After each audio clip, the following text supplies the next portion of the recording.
जिस तरह नियाजी साहब ने कहा कि अगर ये पुल बंद करेंगे तो इंशाल्लाह हर चौक सिटी चौक बनाएंगे इंशाल्लाह ताला। इंशाल्लाह ताला बहुत जल्द बड़े एहतजाज की काल आने वाली है। क्या आप लोग तैयार हैं? तैयार हो?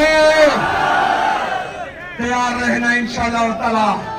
ये लपटना झपटना झपट कर लपटना लहू गरम रखने का है एक बहाना, ये जो है होता रहेगा।